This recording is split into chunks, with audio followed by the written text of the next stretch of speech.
मुख्यमंत्री नीतीश कुमार के ये मुस्कुराती हुई तस्वीरें देखिए और उसके बाद उनके तस्वीर के ठीक नीचे जेडीयू दफ्तर में जमीन पर बैठे इन लोगों को देखिए।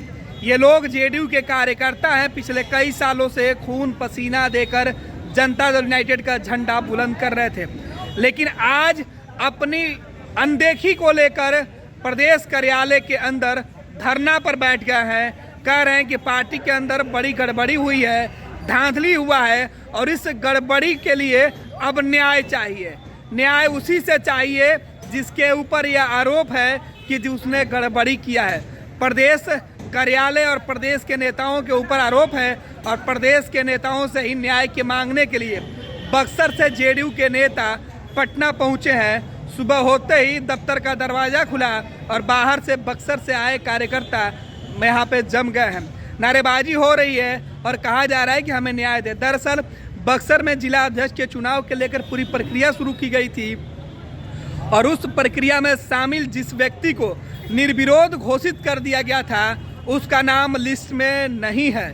जनता दल यूनाइटेड की तरफ से कल जो लिस्ट जारी की गई थी उस लिस्ट में अपना नाम नहीं देखकर बक्सर के जिला अध्यक्ष के उम्मीदवार जो अपने आप को मान रहे थे वो आज पटना के दफ्तर में जमीन पर बैठे हैं और न्याय की मांग कर रहे हैं। दरअसल बक्सर के अंदर जो चुनावी प्रक्रिया शुरू हुई थी उसी प्रक्रिया में गड़बड़ी का आरोप लगाकर बक्सर से तकरीबन सैकड़ों की संख्या में आए जनता दल यूनाइटेड के कार्यकर्ता पार्टी प्रदेश कार्यालय में राष्ट्रीय अध्यक्ष और प्रदेश अध्यक्ष से न्याय की मांग कर रहे हैं। मुख्यमंत्री नीतीश कुमार से न्याय की मांग कर रहे हैं। ये तस्वीरें देखिए, बक्सर से आने वाले लोगों की तस्वीरें हैं जो ज़मीन पर बैठे हुए। इनसे बात करेंगे, समझेंगे कि पूरा मामला क्या है।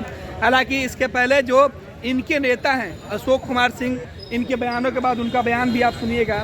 लेकिन आखिर जिस व्यक्ति से न्याय की उम्मीद में ये लोग आए हैं, जिसने पूरे बिहार सहित देश भर में न्याय की बात किया है, प्रदेश में दिखा है, देश में दिखेगा, ये चेहरा है और इसी चेहरे के लेकर ये लोग दिन रात मेहनत करते हैं और आज इसी चेहरे पर सवाल उठ रहा है तो ये नीचे बैठे हैं। आश्वासन इन्हें नहीं चाहिए क्योंकि सुशासन की बात नीतीश कुमार करते हैं और इसी आश्वासन और सुशासन के नीचे बक्सर से आए सैकड़ों लोग आज जमीन पर बैठे हैं और न्याय की मांग करें। लोगों से बात करेंगे, समझेंगे कि कैसा आश्वासन और कैसा सुशासन जब अपने ही नेताओं की बात पार्टी में नहीं सुनी जाएगी। तो कहाँ से आए सर आप? जी बक्सर केसर से। क्या मामला है, जमीन पर क्यों बैठे हैं नीतीश कुमार के तस्वीर के नीचे? मामला है कि वहाँ निर्वाचन हुआ है, वहाँ हम लोग लोकतंत्र में विश्वास रखने वाले व्यक्ति हैं और लोकतंत्र का यहाँ हनन हो गया है, बस इतना ही मामला है। निर्वाचन हुआ अशोक कुमार सिंह का, नाम किसी अन्य का यहाँ से रिलीज हो गया है, इसी मामले पर सब लोग बैठे। अब आप लोग न्याय की बात करने आए हैं? हाँ, हम लोग चाह रहे हैं कि न्याय मिल जाए, कोई दिक्कत नहीं। किनसे न्याय की उम्मीद करते हैं? क्योंकि गलती तो प्रदेश कार्यालय से हुई है, बड़े नेताओं की मर्जी से ही वो लिस्ट निकला होगा। अब तो हम लोग इसमें सिग्नेचर केवल होता है निर्वाचित पदाधिकारी प्रदेश का, केवल उनका हम लोग जानते हैं। और भी लोग हैं, इनसे भी समझने की कोशिश करेंगे। जी, आखिर क्यों जमीन पर बैठे हैं? आप किस मतलब क्या मामला है? आप लोग यहाँ हैं बक्सर से, आपके नेता कुछ और कह रहे हैं और निर्वाचित पदाधिकारी जो लिस्ट है वो कुछ और है। क्या है पूरा मामला? फिर क्यों आप लोगों का देखिए, डॉक्टर राम मनोहर लोहिया कहे थे कि संगठन और सरकार दोनों में जिस दिन तालमेल हो जाएगा उस दिन सरकार तो जाएगी ही, संगठन भी खत्म हो जाता है। तो इसमें ऐसा है, 11 प्रखंड है बक्सर में और 2 नगर है। दोनों नगर के अध्यक्ष आए हैं और 10 प्रखंड के 10 प्रखंड के अध्यक्ष यहाँ पर और यहाँ पर मनमानी तरीके से, मतलब पार्टी संविधान के अनुसार बक्सर में चुनाव हुआ, निर्विरोध निर्वाचित हो गए अशोक सिंह, है ना। और यहाँ पर आए कल सूची जारी हुई, उसमें किसी गैर का नाम आ गया। तो जब यही करना था, यहीं से जब थोपना था तो उसी दिन थोप देते। काहे के लिए ड्रामाबाजी भाई, काहे के लिए नौटंकी, काहे के लिए पर्यवेक्षक, काहे के लिए डीआरओ और काहे के लिए डेलीगेट? इस सब का क्या वैल्यू है, क्या मूल्य है ना। और गणतांत्रिक व्यवस्था में जब मूल्यों की पद्धति की रक्षा ना हो, है ना, तो हम अब संविधान और पार्टी की संविधान के पार्टी की रक्षा के लिए कहाँ जाएं? तो अनशन पर यहीं पे बैठे हैं। ये तो सम्मेलन करना, अधिकार मांगना, हड़ताल करना, बुक करना, अपनी मांग के पर जायज रहना, ये तो हमारा संवैधानिक अधिकार है, पार्टी का अधिकार है, हमारा इम्यूनिटी है, ये मानवता है, उस पर हम कायम है। कि पार्टी को जब यही करना था तो उसी दिन थोप देती।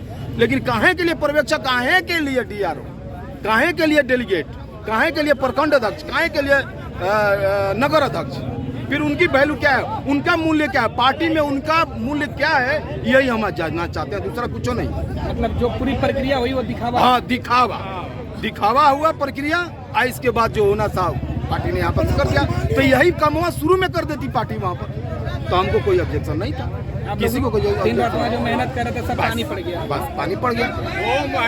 अगर यही सिलसिला चलेगा हाँ। तो कैसे नीतीश कुमार को प्रधानमंत्री बना पाइएगा? जब वो तो हम लोग तैयार हैं उसके लिए। संगठन कमजोर हो जाएगा जब नहीं, नीतीश कुमार के नाम पर तो हम लोग तैयार हैं, 24 घंटा तैयार हैं, खून पसीना जो भी करना होगा करेंगे नीतीश कुमार के नाम पर, है ना। और करना है उसी के लिए हम लोग आए हैं, करने के लिए ही। लेकिन अगर ऐसे ही नेता ही बदलते जाएंगे, नीचे के नेता बदल जाएंगे तो कैसे होगा? हम फरियाद लेकर गए हैं कि हमारी फरियाद पर विचार किया जाए। बिल्कुल। क्या नाम है आपका? मैं जिला प्रवक्ता कुमार जैनेंद्र संतोष चौधरी। संतोष जी थे। और देखिए ये नारेबाजी, और इस नारेबाजी में पीछे जनता दल यूनाइटेड, और कई सवाल छुपे हैं और जवाब नीतीश कुमार को देना है, जवाब जनता दल यूनाइटेड के नेताओं को देना है कि जब थोपना ही था तो फिर इतना ड्रामा क्यों?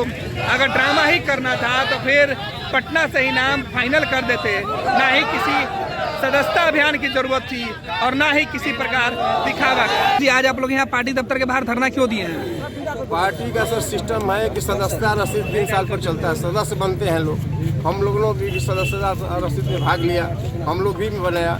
पार्टी के निर्देशानुसार 16 तारीख को प्रखंड का चुनाव हुआ। मेरे यहाँ भी 11 ब्लॉक और 2 नगर है, 13 का चुनाव हुआ, निर्विरोध चुनाव हुआ, कोई आपत्ति नहीं हुआ किसी को। 20 तारीख को जिला का चुनाव हुआ। 20 तारीख को जिला के चुनाव में 2-4 को आवेदन है जिसका कोई प्रस्तावक नहीं था।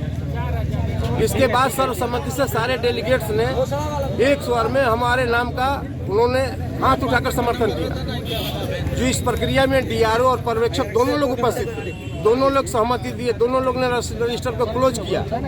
इसके बाद चुनाव की घोषणा भी हो गई कि फलाने को निर्विरोध निर्वाचित घोषित किया गया। यहाँ भी चिट्ठी चलाया, यहाँ से भी कंफर्मेशन हो गया। अब कंफर्मेशन होने के बाद कल जब घोषणा हुआ तो उसमें दूसरे आदमी का नाम जो न प्रखंड में भाग लिया, न जिला में भाग लिया, न जो आवेदन किया, वो निर्वाचित घोषित कर दिया गया। किस पद के लिए आप वहाँ होते हैं? हम लोग आए हैं कि ऐसे लोगों को जो राज्य पार्टी से निर्वाचन आयोग की जो गलती हुआ है इसमें हम लोगों को न्याय मिले। जो आदमी को गलत ढंग से नाम दे दिया गया उसका कैंसिल किया जाए, और जो पार्टी के कार्यकर्ता घोषित किया है उसको निर्वाचित घोषित किया जाए। किस पद के लिए आप वहाँ मैदान में थे? जिला अध्यक्ष के लिए। क्या नाम है आपका? अशोक कुमार सिंह। कहाँ से है? बक्सर से। चल